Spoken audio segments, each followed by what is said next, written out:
Welcome to the Richverse, the space where your mindset meets money, and growth turns into your new normal. I'm your host, and today we're going deep into a truth most people never talk about.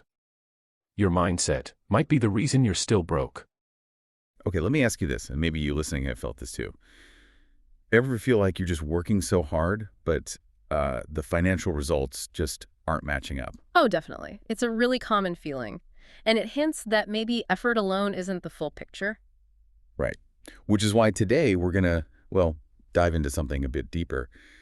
Financial mindset. We want to explore how our thoughts, our beliefs about money might actually be acting as this kind of invisible barrier. Exactly. And we're drawing on some interesting points from the Richverse podcast here.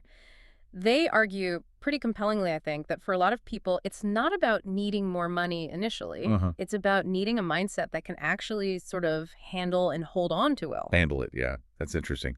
So this core idea is that you might be earning okay, but if the mindset's off, Yeah, you're stuck. precisely. A limiting mindset could be stopping you from really benefiting, even from the money you do have. Okay, so let's talk about these invisible walls they mention.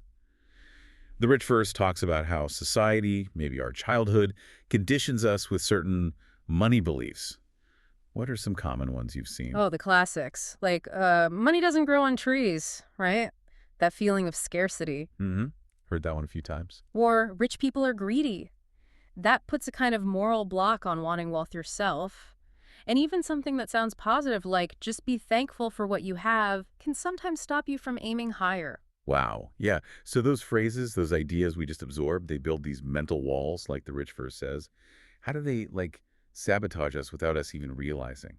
Well, it's fascinating because it leaks into behavior. If deep down you feel maybe unworthy of wealth, you might, settle for lower pay. Okay. Or you might shy away from a good investment because it feels too risky or not for you. Or even feel guilty just for wanting more. It's all linked to that internal belief system. So the Richverse is really pushing this idea that wealth building starts not just with spreadsheets and budgets, but with the mind. Yes. It's about becoming the kind of person who can manage wealth, respect it, grow it. It's an internal shift first. Right.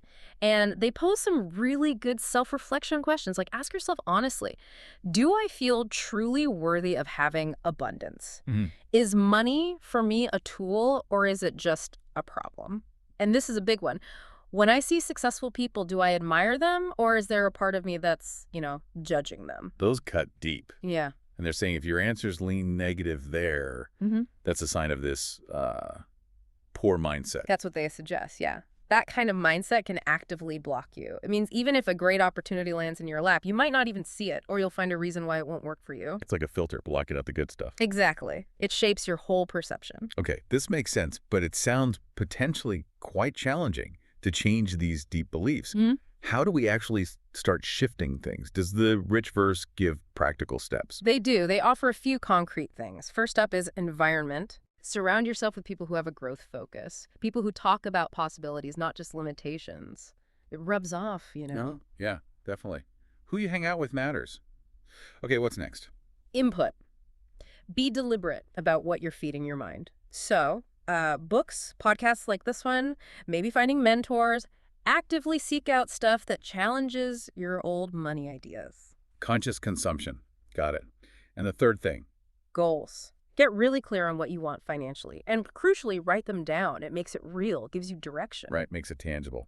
Okay, and the last one was about affirmations. How does that work? Yeah, so the Richverse suggests actually saying new beliefs out loud, like practicing sentences such as, I attract wealth with ease, or money flows to me because I provide value, tying it to your contribution, and maybe the most foundational, I am worthy of abundance, directly tackling that unworthiness feeling. So repeating these new ideas helps rewire the brain, essentially. That's the principle, yes. You're consciously installing new software, so to speak. So wrapping this up, the big takeaway from the Richverse seems to be that the real gap between, let's say, financial struggle and financial well-being isn't always about smarts or how hard you work. Often it boils down to those underlying beliefs. Our internal world shapes our external results. It really puts the power back in our own hands, or minds, rather.